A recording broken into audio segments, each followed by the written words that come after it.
A lot of credit to Coach Self and Kansas. There's a reason why they've only lost 9 home games in 12 years. They were fantastic. They brought great energy to start the game. They brought great energy to start the second half.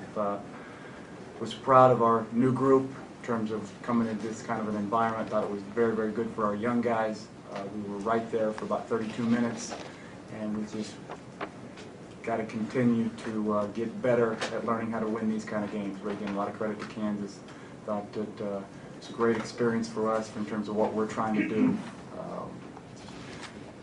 Got to start second halves better for sure, but we just played hard for the entire game. We just needed to do a better job on the defensive boards. But very proud of our effort, disappointed with the outcome, and it'll be great for us as we get back to league play on Wednesday. I mean, especially with the way some of the guys were feeling, under the weather and stuff. Do you think you were just maybe like a guy short or something like that? Did you guys just get too tired there? I just think that's part of the game. I mean, I'm sure Kansas had some guys who were nicked up or injured or sick. That's part of the game. We were at full strength, and it was a great opportunity for us. Certainly a daunting challenge, as good as they are on their home court. And we again was for the most part very proud of our effort. Just thought they out-executed. They didn't out-effort us in the second half. They just out-executed us. And we'll just get back home, practice smart, get ready for Wednesday. What was the key to surviving that early onslaught? They get up 13-4 and you call the timeout. Well, we knew this kind of an environment was brand new for a majority of our team, even though we have highly recruited guys who played against a lot of Kansas guys. It was the first time that we'd been in an environment like this with our new group. And so we felt like if we get to the first media timeout and be within striking distance, we could settle down and play, and I thought we did that. And I was very, very proud of our response. We talk about it all the time, that whether we get knocked down or whether we're having success, it's about what's our response going to be, and I thought we responded extremely well to that and actually went into halftime with the lead. And knew that Kansas, with their experience and with they'd come out, and we didn't come out with the kind of execution we needed to start the second half. We started the second half in zone, got a miss, and didn't get the defensive rebound, and then Ellis got the basket, and then we turned it over, and they got going. So we just got it. It wasn't an effort-based. It wasn't about anything to do with staying together. Just more about just experience and executing down the stretch. Coach, what are your thoughts on Frank Mason?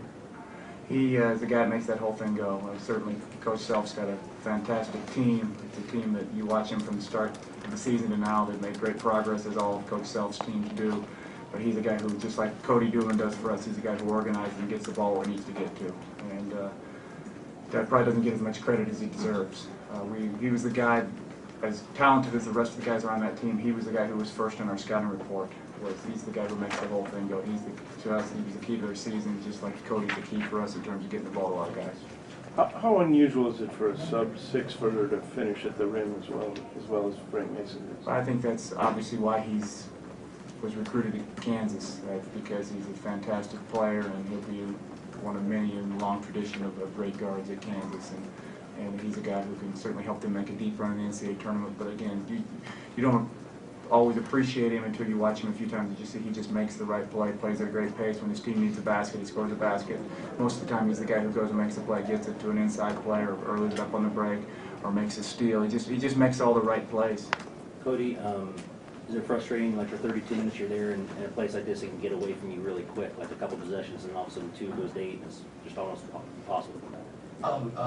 Yeah, sure. I mean, like Coach said, a lot of credit to them. They are a really good defensive basketball team as usual. And I thought, to come out in the second half, their pressure affected us a little bit as far as them denying us on the wings. And, we just have to be a little stronger and tougher. But I think I was pleased with our effort in the first 32 minutes or so. Like you said, they just, down the stretch, they just out-executed us. You think you were talking yesterday about how this will help you in the Mountain West and beyond, maybe? Oh, sure. I think anytime you can come in here and play well, I think if you can play well in this building, you can probably play well anywhere. It was really fun for all of us, even though we lost. And I mean, it doesn't get any better than that in college basketball. So I think we'll learn from it, and I think it'll help us in the long run. It's one of those games where you kind of wish there wasn't a halftime, the way you had it rolling. Yeah, I think so. Absolutely. Yeah, maybe they kind of went to halftime and. They just came out strong with us, like we said. They came out and really pressured us, and it really affected us for the first 4 or 5 minutes there. We kind of dug ourselves a hole, but Overall, I think we're pleased. Just, I got to help out, and all the guards probably got to help out rebounding those big guys. They can't get all of them, so that's probably something we have to correct. Rebounding, you guys have done a lot better with that over these last 3-4 games. How did that just kind of get away from you early? Well, you're right.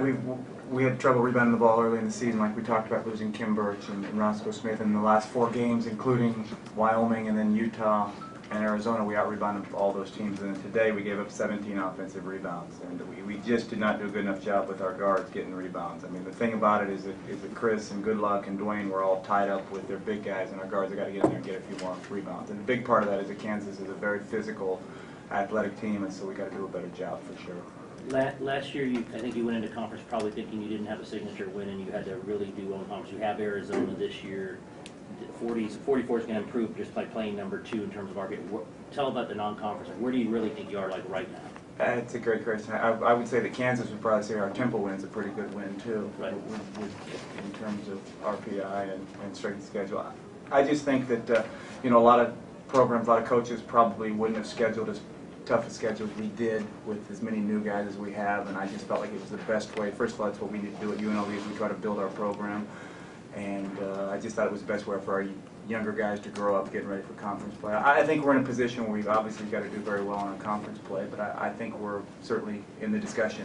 All we can control is our next game. I know it sounds like a cliche, but we've got to get ready for Reno. We've got to, and I think that's one of the challenges for us. It gets back to the old issue of response. What's going to be our response to beating Arizona? What's going to be our response to coming to Kansas and being close and not getting it done? What's going to be our response if we go back home and play against Reno on Wednesday? It's all about having the same sort of focus and intensity and preparation for Wednesday's game and Saturday's game as we do for playing Arizona and playing against Kansas.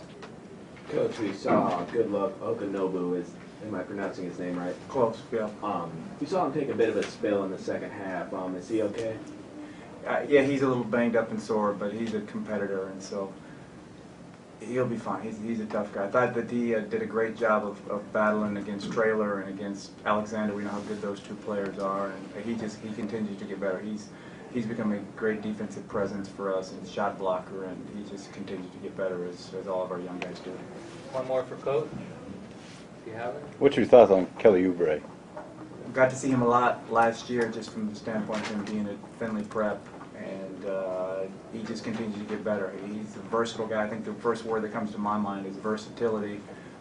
Can handle the ball, can score on the block, and I think he's a perfect complementary guy for the team that's here. He can defend, he can do a little bit of everything, and does a little bit of everything very, very well. He's going to be a fantastic player for him. And I think with the experience, just like with the 5 freshmen that we're playing, I think with Cliff Alexander, with Kelly Oubre, and the great job that Coach Self does coaching, I think those guys will be fantastic in their conference play. I mean, just no matter how highly touted you are and how good a player you are, there's just a transition period for every freshman. We're going through it, continue to go through it with some of our guys, and I'm sure Coach Self is doing the same thing, and I think that his freshmen, as they always do, will play great in conference play.